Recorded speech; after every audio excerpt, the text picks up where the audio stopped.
bersyukur, kita mau datang menyembah dan memuji nama Tuhan Allah yang ajaib. Mari bersyukur buat kebaikan Tuhan. Kalau sepanjang malam sudah kita lewati, kita bisa beristirahat dengan baik. Dan pada pagi hari Tuhan sudah berikan kesempatan buat kita. Mari bersama-sama kita pakai kesempatan ini untuk memuliakan nama Tuhan.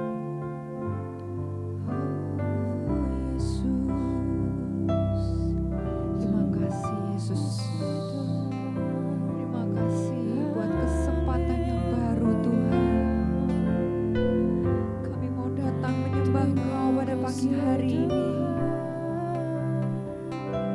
Biarlah segala pujian dan penyembahan ini menjadi dupa yang harum di hadapan Engkau Yesus.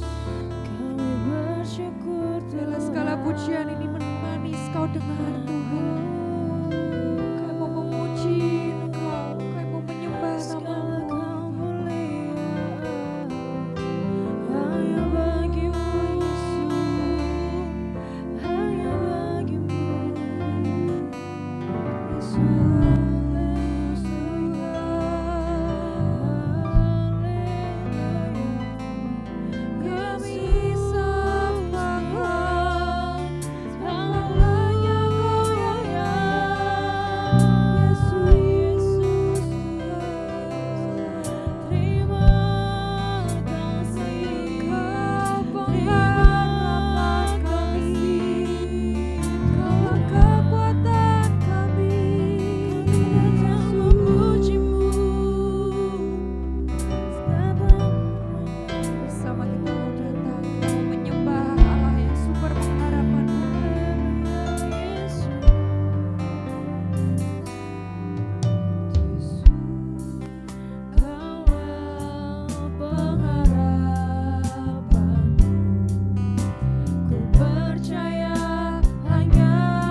Sepanjang hari ku beri penghormatan kepadamu ya Allahku.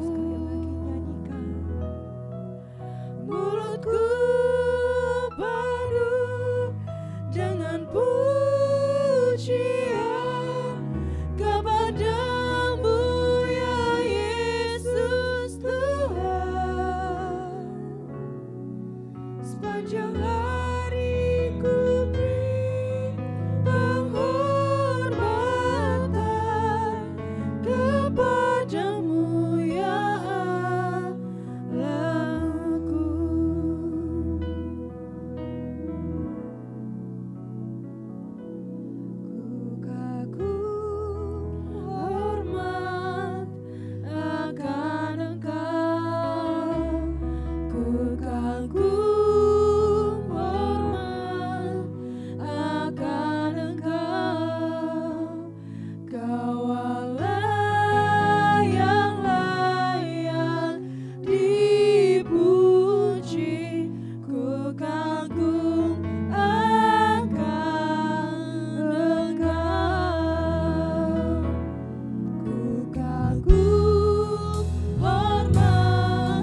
menyembahkan Engkau Tuhan.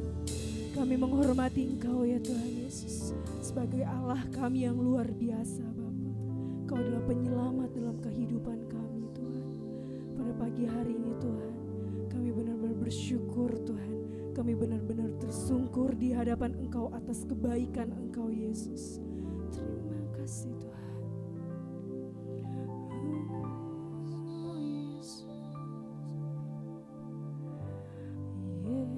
Yesusku, penyelamatku, tiada yang seperti Engkau. Setiap hari ku memuji keanehan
kami mau meninggikan nama Engkau Tuhan.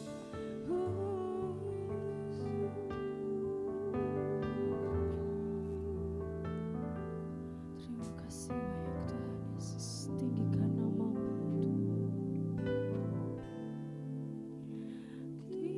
Tinggikan dirimu mengatasi langit. Yes, Tuhan Yesus. Kebesaran-Mu Tuhan mengatasi bumi. Tinggikan dirimu mengatasi langit. Kebesaran-Mu, kemuliaan-Mu Tuhan mengatasi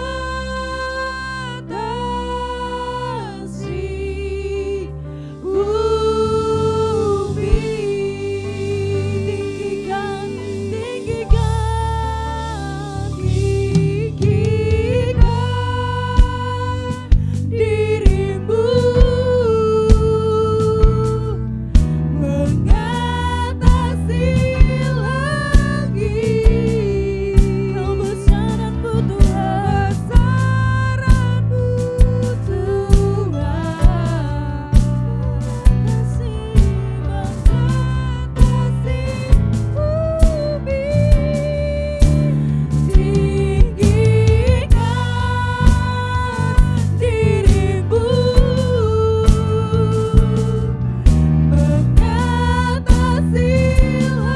langit. Kemuliaan-Mu Tuhan mengatasi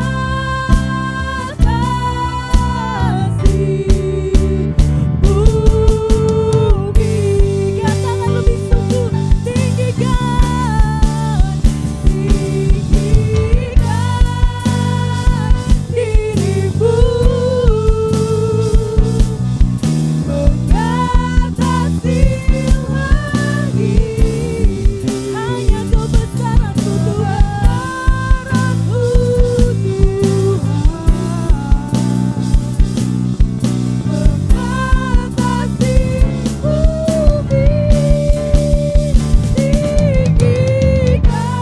dirimu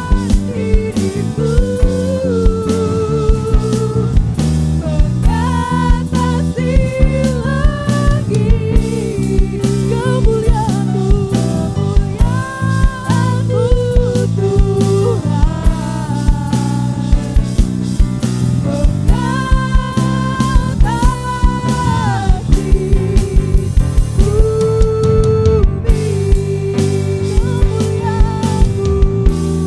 Kemuliaan-Mu,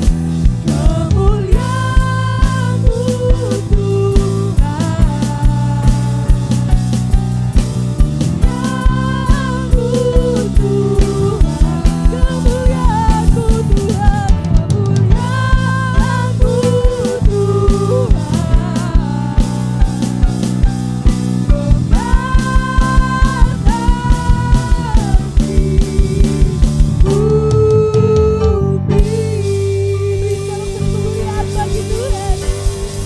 mengatasi bumi. Kemuliaan-Mu,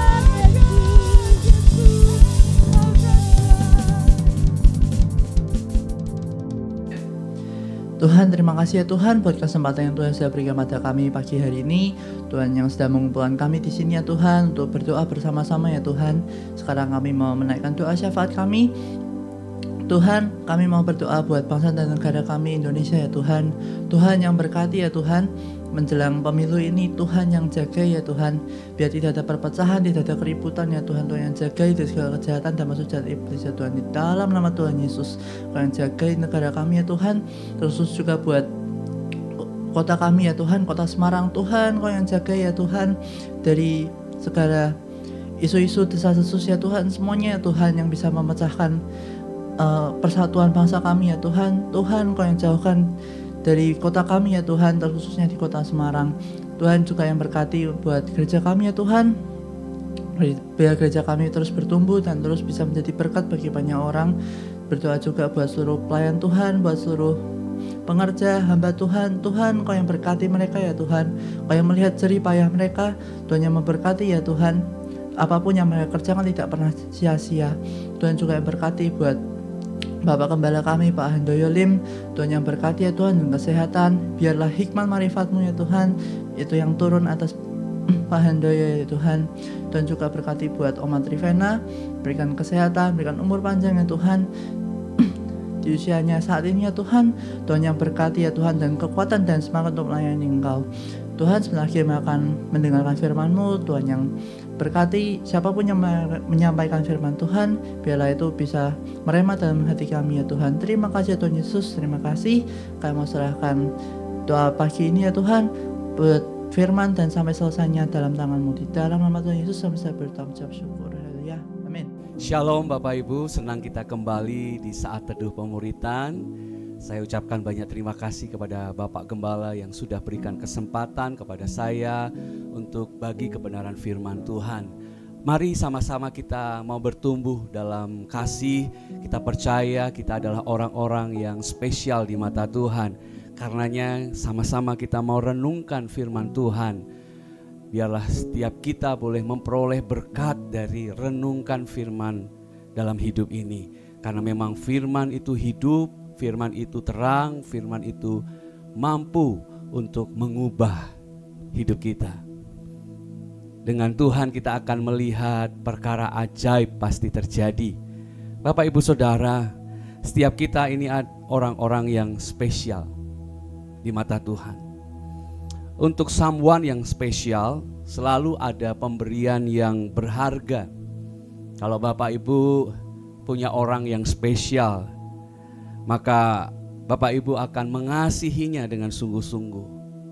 Kalau itu suami Anda, maka Anda akan mengasihinya dengan melayani, dengan selalu mendoakan. Ketika pulang dari kerja, Anda akan hidangkan mungkin minuman hangat, ya. Nggak hanya minuman hangat ya, minuman hangat juga punya teman, ya. Mungkin itu kue kering. Kalau yang Anda kasih adalah anak-anak Anda, maka Anda akan perhatikan tumbuh kembang mereka. Gizi yang Anda berikan ke mereka harus tercukupi, karena memang itu bentuk perhatian yang Anda bisa berikan ke orang-orang yang spesial di hati Anda. Kalau kita punya orang-orang yang spesial, maka kita akan selalu berani berikan yang berharga, karena memang mereka adalah orang-orang yang kita sayangi, orang-orang yang kita kasihi. Bapak Ibu Saudara, setiap hubungan selalu ditandai dengan pemberian untuk menghargai arti hubungan tersebut. Kita lihat Amsal pasal 17 ayat 17, demikian bunyinya. Seorang sahabat menaruh kasih setiap waktu dan menjadi seorang saudara dalam kesukaran. Ada kasih yang lebih yang diberikan oleh seseorang kepada sahabatnya. Dalam masa sukar, ia selalu setia di sisi sahabatnya. Kalau itu seorang teman, mungkin ketika ada kesukaran, ia akan pergi tinggalkan kita. Atau ketika ada kesulitan, ia lebih cenderung menghindar. Ada tingkatan yang berbeda Bapak Ibu Saudara, kalau kita lihat dari ayat firman Tuhan ini. orang yang mau berkorban buat kita, itu berarti ia menganggap kita ini spesial. Dan itulah yang dinamakan sahabat. Dalam bangun hubungan kita bisa berteman dengan banyak orang, tapi tidak semua orang siap untuk bayar harga,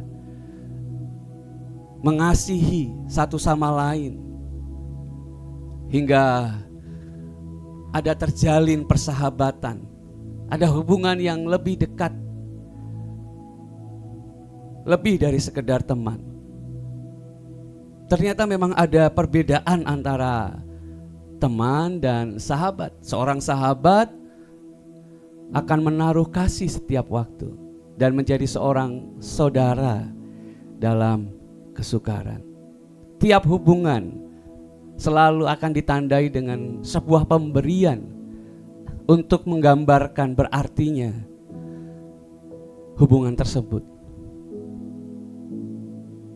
Kalau itu teman, mungkin ketika kita sedang kesukaran dia akan lari. Ketika ada masalah dia akan salahkan kita mungkin.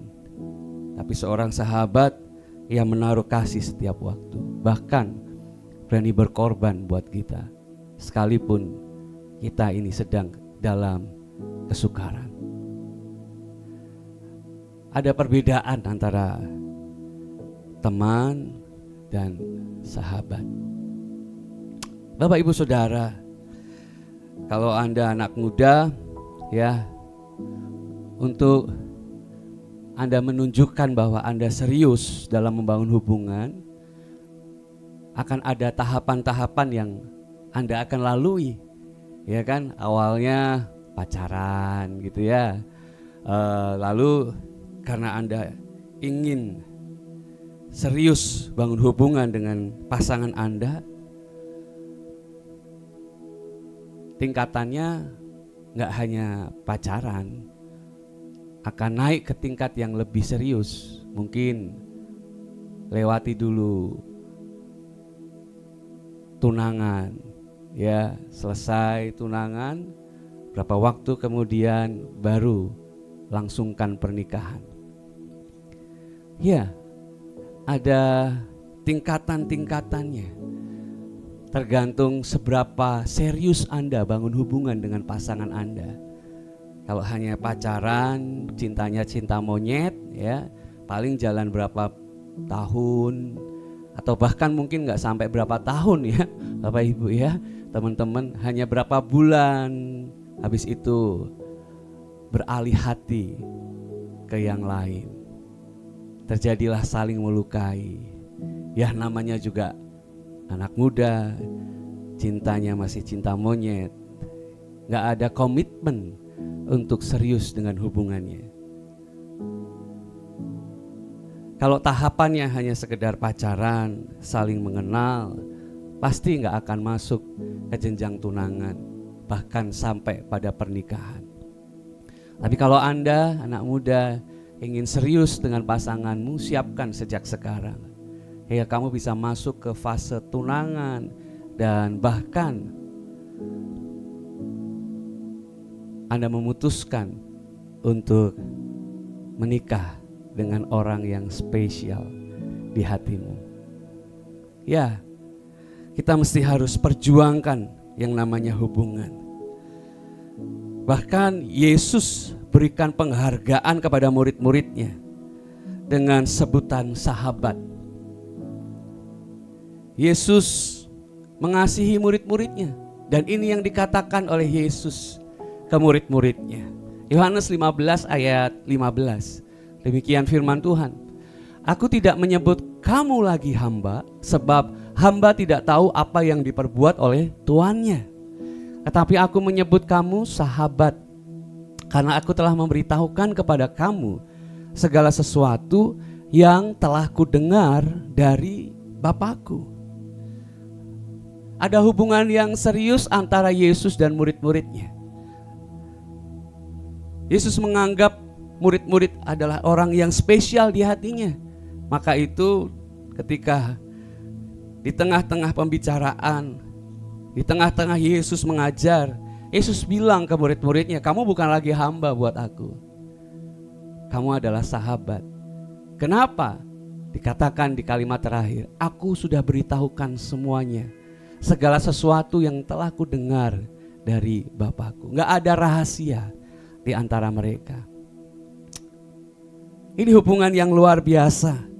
Betapa indahnya hidup ini karena kita punya Yesus yang mau jadi sahabat. Ia panggil kita sahabat. Ia beritahukan semua rahasia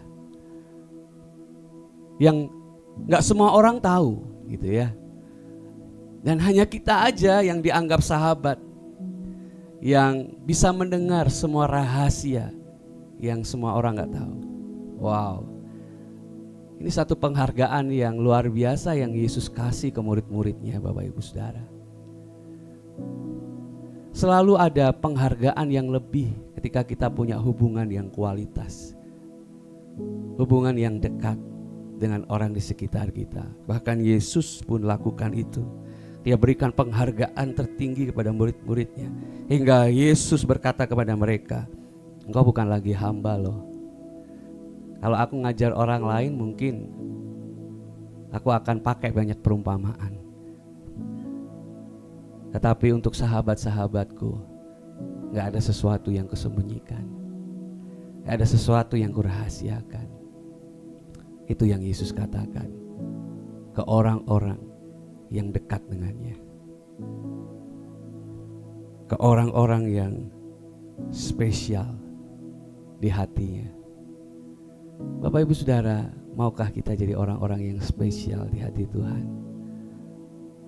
Hingga gak ada yang disembunyikan Tuhan. Dia selalu akan beritahukan rancangannya kepada kita. Dan itulah sukacita kita. Harga yang sangat istimewa untuk sebuah hubungan yang dekat. Itu mahal harganya, Bapak Ibu Saudara. Ya, seperti yang ditulis dalam Yohanes 3 ayat 16. Karena begitu besar kasih Allah akan dunia ini, sehingga ia telah karuniakan anaknya yang tunggal. Ia serahkan anaknya yang tunggal. Itu artinya gak ada yang lain yang lebih berharga dari anaknya sendiri. Satu-satunya yang bisa tebus kita untuk supaya kita diampuni hanyalah Yesus. Gak ada cara lain, Bapak Ibu Saudara. Gak bisa ditukar dengan emas, perak yang ada di surga. Sorry Bapak Ibu Saudara, mungkin di sana gak ada ya perak gitu ya. Semua barang-barangnya mulia, berharga. Untuk menebus kita, ia kasih anaknya yang tunggal, supaya setiap orang yang percaya kepadanya gak binasa, melainkan beroleh hidup yang kekal. Ada harga yang istimewa untuk sebuah hubungan yang dekat. Karenanya Allah memilih untuk turun ke dunia, jadi serupa dengan manusia, mati di atas kayu salib, supaya setiap kita peroleh hidup yang kekal. Supaya setiap kita tidak binasa, supaya setiap kita diampuni dari segala pelanggaran yang kita lakukan, supaya setiap kita punya hubungan yang sangat dekat dengan Tuhan. Tuhan ingin tunjukkan kepada kita berharganya kita di mata Tuhan. Bapak Ibu Saudara, Allah serius dalam bangun hubungan. Allah serius ingin dekat dengan kita. Karenanya terjadi pertukaran yang harusnya kita mati di atas kayu salib. Yesus rela datang ke dunia, terima hukuman dosa dengan cara mati di atas kayu salib, supaya kita yang berdosa dikuduskan dan kita punya hubungan yang dekat dengan Allah. Saat kita punya hubungan yang dekat dengan Allah, kita jadi orang-orang yang dituntun Tuhan, Gak ada sesuatu yang akan Tuhan rahasiakan ke kita. Karena apa? Karena kita punya hubungan yang dekat dengannya. Seperti apa yang dikatakan Yesus tadi, kau bukan lagi hamba, karena aku memberitahukan segala sesuatunya. Dan orang yang tahu segala rahasia kita, ia adalah sahabat kita. Demikian juga Yesus dengan kita. Ketika enggak ada sesuatu yang disembunyikan terhadap kita, itu artinya Yesus melihat kita sebagai orang yang spesial. Bahkan ia sebut kita sahabat. Ada kedekatan yang begitu luar biasa yang Tuhan ingin bangun dengan kita. Siapa kita, Bapak Ibu Saudara? Sampai-sampai Allah itu berani korbankan anaknya yang tunggal. Serahkan anaknya yang tunggal buat kita. Apakah kita pantas dihargai dengan harga yang begitu mahal, sampai-sampai Yesus harus mati di atas kayu salib? Kita ini penuh kekurangan, kita ini tempatnya salah, kita ini orang yang tegar tengkuk. Bandingkan dengan bangsa Israel, umat pilihan Tuhan. Dalam kisah perjanjian lama, di zaman nabi-nabi dan raja-raja, Israel disebut sebagai bangsa yang tegar tengkuk, suka berdosa, jarang bertobatnya, Bapak Ibu Saudara. Ya. Tapi tetap aja tuh Allah mau tuntun, tetap aja Allah berikan belas kasihnya ke umat pilihannya. Manusia tempatnya salah, Bapak Ibu Saudara. Kita ini suka berdosa, tobatnya jarang-jarang. Wah, berat Bapak Ibu Saudara ya. Tapi tetap aja ia mengasihi kita. Kalau lihat kisah bangsa Israel, mereka bangsa yang gak hormat kepada Allah karena mereka mengeraskan hati mereka. Karena kebebalan hati mereka, mereka sembah berhala, mereka tidak taat dengan tuntunan Tuhan lewat nabi-nabi yang Tuhan utus. Bahkan kalau kita lihat dalam kisah raja-raja, ketika bangsa Israel dipimpin oleh raja mereka, beberapa raja-raja dari bangsa Israel, dari kaum Yehuda, mereka menyembah Allah lain. Hidup mereka mendukakan hati Tuhan. Tapi Tuhan tetap giat berjuang untuk selamatkan mereka. Tidak peduli seberapa parah kesalahan mereka, tidak peduli seberapa besar kesalahan atau dosa yang mereka lakukan. Kasih Tuhan cukup untuk membuat mereka berbalik dari jalan mereka.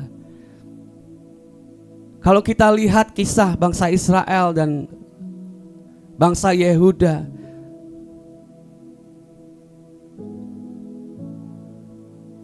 kita dibukakan mata kita untuk melihat betapa luar biasanya kasih Tuhan. Betapa Tuhan ingin bangun hubungan yang dekat dan gak mau kehilangan orang-orang yang dicintainya. Sampai akhirnya dia buat karya penebusan dengan cara apa? Serahkan anaknya yang tunggal supaya kita tidak binasa, supaya kita peroleh hidup yang kekal. Bapak Ibu Saudara, dalam bangun hubungan bisa saja terjadi ada pengkhianatan. Allah kasih anaknya yang tunggal dengan tujuan kasih supaya kita peroleh hidup yang kekal, supaya kita tidak binasa. Tapi di bagian lain dalam Alkitab ada seorang yang serahkan Yesus dengan tujuan yang lain. Siapa dia? Yudas. Matius 26 ayat 47 sampai 49. Waktu Yesus masih bicara, datanglah Yudas, salah seorang dari ke-12 murid itu. Dan bersama-sama dia serombongan besar, orang yang membawa pedang dan pentung, disuruh oleh imam-imam kepala dan tua-tua orang bangsa Yahudi. Orang yang menyerahkan dia telah memberitahukan tanda ini kepada mereka.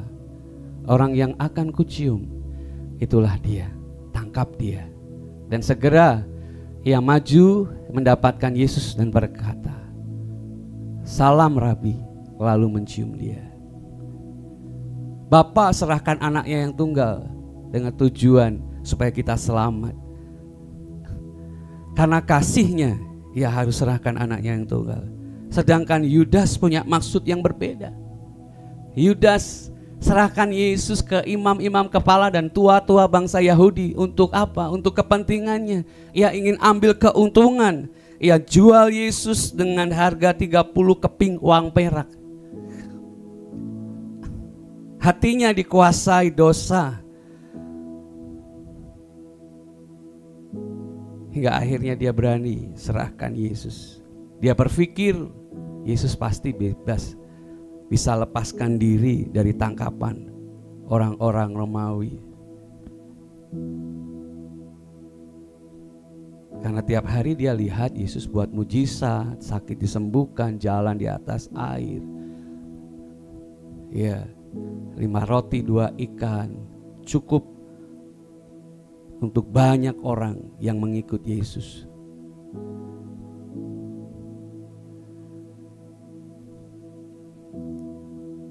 Yudas tidak menghargai Yesus sebagai sahabat. Padahal Yesus sudah katakan kepada murid-murid, "Engkau bukan lagi hamba, tapi sahabat." Ternyata enggak demikian di mata Yudas. Ia hianati Yesus.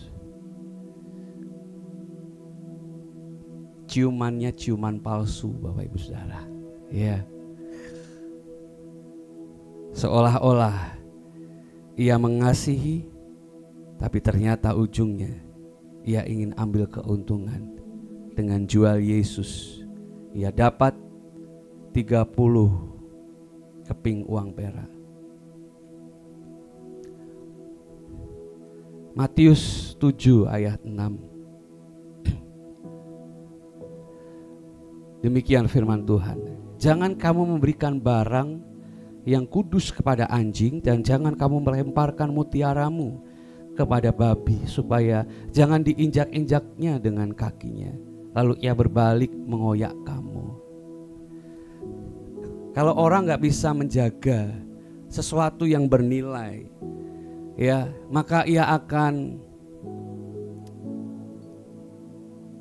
buat hal yang mengerikan dengan apa yang bernilai yang ia punya. Kalau orang gak tahu, barang itu bernilai, maka dia akan berbuat semaunya, berbuat sembarangan, ya. Karenanya kita mesti harus menjaga apa yang bernilai, apa yang berarti yang Yesus sudah kasih, yaitu hubungan. Yudas rupanya enggak menghargai persahabatan yang Yesus tawarkan kepada murid-murid. Di situ ada Yudas, tapi ia enggak menghargai arti persahabatan. Murid-murid yang lain punya in relationship yang bagus dengan Yesus, tapi Yudas tidak menghargai persahabatan yang ditawarkan oleh Yesus karena dirinya fokus dengan apa yang membuat dia untung. Tadi di Amsal dikatakan seorang sahabat menaruh kasih setiap waktu, bahkan ia akan seperti saudara di masa kesukaran. Yudas gak siap bayar harga untuk balas kasih Tuhan, bahkan ia anggap bahwa persahabatan yang Yesus tawarkan tidak pernah ada artinya. Bapak Ibu Saudara, kalau Yesus bertanya kepada kita saat ini, mari renungkan baik-baik pertanyaan Yesus yang Yesus juga pernah ajukan ini kepada murid-muridnya. Kalau kita cuma ngomong, ya Tuhan, aku mengasihi Engkau, atau dengan spontanitas kita berkata, wah Yesus itu juru selamat buat aku. Coba kita diam sejenak Bapak Ibu Saudara, dan biar dari hati yang paling dalam kita bicara kepada diri kita sendiri. Kalau Yesus tanya ke aku, siapa aku? Apa ya jawabku? Yesus pernah bertanya kepada murid-murid, siapa aku ini? Dan Simon menjawab, engkau adalah Mesias, anak Allah yang hidup. Butuh pengenalan yang cukup dalam, butuh anugerah dari Tuhan untuk bisa berkata, Yesus, engkau Mesias, anak Allah yang hidup. Kenali untuk makin paham dan makin kita bisa menghargai persahabatan yang Yesus sedang bangun antara kita. Kalau kita tahu Yesus adalah satu-satunya juru selamat, maka tiap perkataannya akan sangat penting buat kita.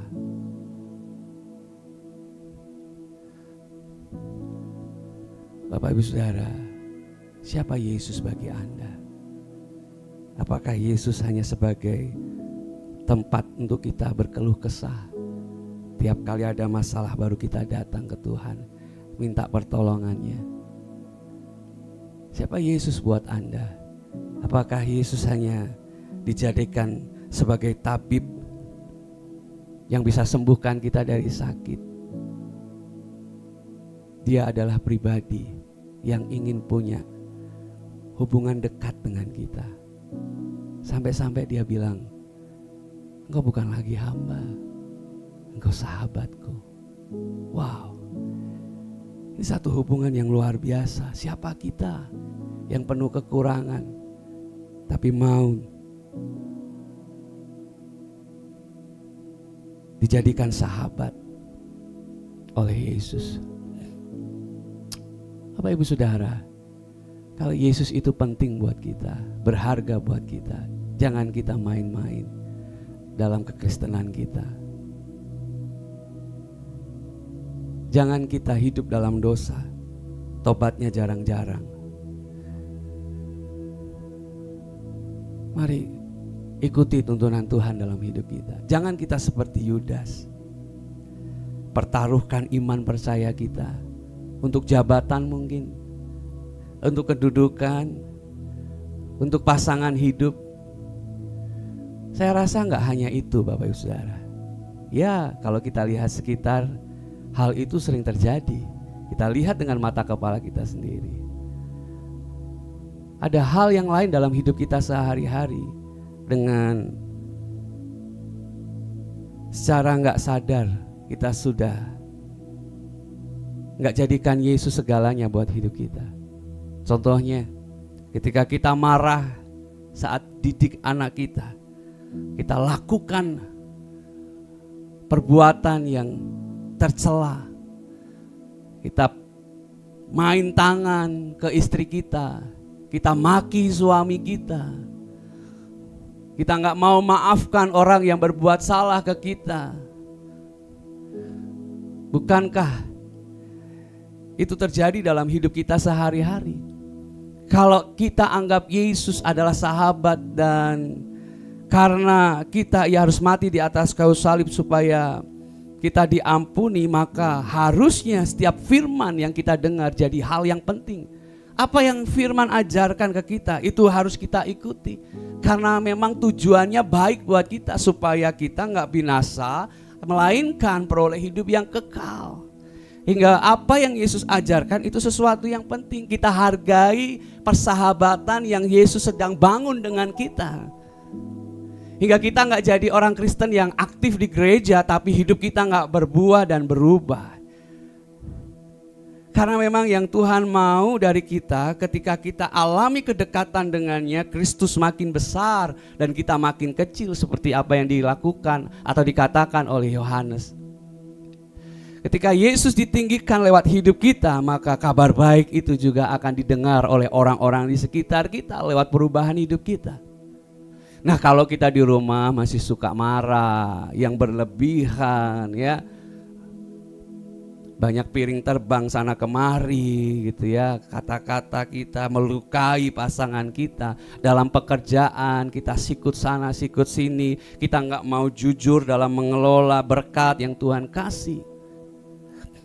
Kita sedang tidak menghargai persahabatan yang Tuhan bangun dengan kita. Wow. Padahal kita tahu Yesus datang ke dunia supaya kita yang binasa diselamatkan, kita dikuduskan, dan kita punya hubungan yang spesial dengannya. Bapak Ibu, kalau Anda punya anak atau punya orang dekat dan dia melakukan kesalahan, dan orang banyak tahu bahwa orang itu adalah orang yang dekat dengan Anda, yang melakukan kesalahan si orang ini, tapi nama baik kita pun pasti juga ikut tercemar karena kita sudah dekat dengan orang ini. Yang salah anaknya, nama bapaknya dibawa-bawa. Demikian kalau kita jadi sahabat Tuhan gak bisa menghargai persahabatan kita dengan Tuhan, itu berarti kita sedang melukai hati Tuhan. Satu ilustrasi terakhir yang saya ingin kasih ke kita. Setuju dong kalau di setiap perempatan jalan besar harus ada traffic light, ya, di mana kendaraan-kendaraan besar lalu lalang. Ya, kalau nggak ada traffic light, wah bahaya. Dalam perjalanan orang bisa ngalami kecelakaan, ya kan? Tujuannya rambu-rambu lalu lintas apa sih? Supaya kita dapat nyaman di jalan, ya, kita bisa aman dalam perjalanan. Kalau kita berpergian, kita bisa sampai tujuan dengan selamat. Semua itu dibuat dengan tujuan yang baik. Ya, makanya di traffic light ada 3 lampu yang mesti harus kita perhatikan. Ya, merah, kuning, hijau. Gak ada warna oranye di situ. Warna oranye itu cepet-cepet tancap gas sebelum lampu berubah merah. Wah, itu oranye ya. Enggak Bapak Ibu Saudara. Ya. Di mana-mana yang namanya lampu merah harus berhenti, kuning itu hati-hati, siap-siap berhenti karena lampu akan berubah merah. Gitu ya, enggak berubah hijau ya. Jadi siapa Bapak Ibu Saudara selain saya kalau lampu sudah kuning langsung tancap gas gitu ya. Wah, daripada nanti merah ya, waktunya keburu-buru gitu ya, langsung tancap gas Bapak Ibu Saudara ya. Padahal harusnya kalau udah kuning mesti harus siap-siap berhenti gitu ya, karena lampu akan berubah merah. Itu berarti kita harus berhenti, silahkan pengguna jalan lain untuk lewat. Baru kita jalan setelah lampu berubah hijau. Ya, kita tahu tujuannya kenapa ada rambu-rambu lalu lintas. Kenapa ada traffic light di setiap perempatan jalan, supaya kita aman dalam mengendarai kendaraan, supaya kita terhindar dari kecelakaan. Karenanya kita perhatikan baik-baik apa aturan main yang ada di rambu-rambu lalu lintas. Oh, merah berhenti, kuning hati-hati, siap untuk berhenti karena lampu akan berubah merah, hijau baru jalan. Karena kita tahu tujuannya baik untuk supaya kita selamat sampai tujuan. Demikian juga dalam hidup kekristenan kita Bapak Ibu Saudara.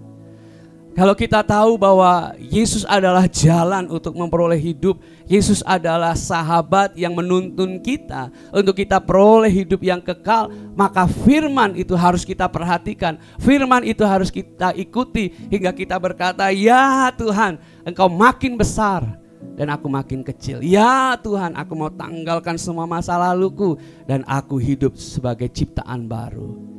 Karena kita someone special di mata Tuhan. Dan harusnya kita jadikan Tuhan juga someone special di hidup ini. Mari kita datang ke Tuhan Bapak Ibu Saudara.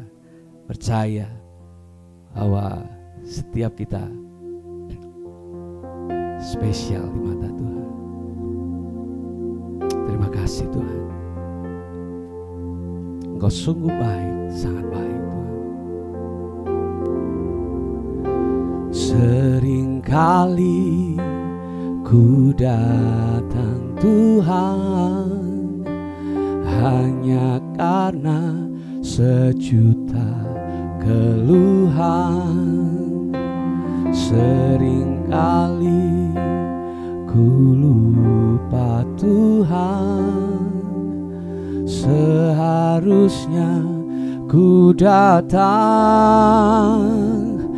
dengan segenap rindu dari lubuk hatiku, dengan hasrat yang tulus, karena ku cinta padamu, tak hanya memikirkan berkat yang kau berikan, sungguh hanya karena ku mengasihimu, Yesus.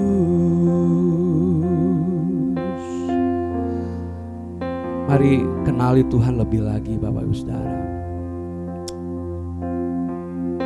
Jangan kita sembunyi di balik kuasa Tuhan. Kita datang kalau kita perlu. Ada di gereja sih, tapi hatinya jauh dari Tuhan. Kita nggak mau seperti Yudas yang tidak menghargai persahabatan yang Yesus tawarkan. Mari hargai kasih yang Tuhan kasih ke kita. Datang dengan rindu, bukan hanya saat perlu. Datang bukan dengan sejuta keluhan, tapi datang dengan ucapan syukur. Percaya saat Yesus jadi satu-satunya pribadi yang penting buat kita. Mau badai sebesar apapun melanda kita, tidak akan membuat kita hancur.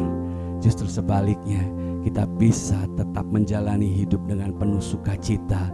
Ada ucapan syukur yang selalu kita naikkan di hadapan Tuhan, karena Tuhan ada di pihak kita. Amin. Katakan sama-sama.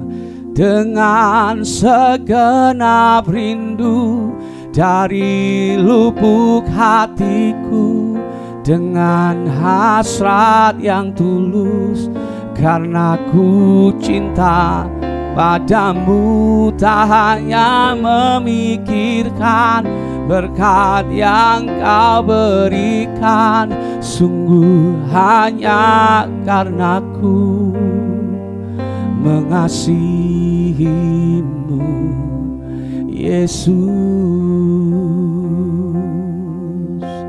Terima kasih Tuhan, terima kasih Bapa. Kami bersyukur Tuhan. Waktu selanjutnya saya serahkan kepada Bapak Gembala untuk menutup dengan doa berkat. Haleluya, mari kita datang pada Tuhan. Bapa, kami bersyukur di hari Kamis ini, ketika hari libur tetapi kami boleh menyembah Engkau, boleh datang ke hadirat-Mu. Terimalah segala pujian penyembahan kami, juga firman yang kami dengar. Kiranya kami boleh mempraktekkan dan memuliakan Engkau. Memberkati semua tim yang sudah melayani, memberkati hamba-Mu Bapak Estu yang sudah menyampaikan firman, pakai dengan dahsyat makin luar biasa. Biar hidup kami semakin berbuah lebat dan menyenangkan hati Tuhan. Kami semakin bangkit dalam kondisi apapun. Bahkan kalau hari ini ada anak-anak-Mu yang berlibur keluar kota, keluar negeri, semuanya Tuhan menjagai, menyertai, dan dimanapun kami terus merasakan kebaikan Tuhan dan menjadi berkat. Yang ada di rumah, yang tetap bekerja pun Tuhan juga menyertai, memberi sukacita luar biasa. Kami masuki hari ini bersama Tuhan. Saudaraku, terimalah berkat dari Allah Bapa, cinta kasih Tuhan Yesus Kristus, dan persekutuan dengan Roh Kudus menyertai senantiasa sekarang sampai selama-lamanya. Doa Bapa kami yang di surga, dikuduskanlah nama-Mu, datanglah kerajaan-Mu, jadilah kehendak-Mu di bumi seperti di sorga. Berikanlah kami pada hari ini makanan kami yang secukupnya, dan ampunilah kami akan kesalahan kami, seperti kami juga mengampuni orang yang bersalah kepada kami. Dan janganlah membawa kami ke dalam pencobaan, tetapi lepaskanlah kami daripada yang jahat, karena Engkaulah yang mempunyai kerajaan dan kuasa dan kemuliaan sampai selama-lamanya. Amin. Tuhan memberkati.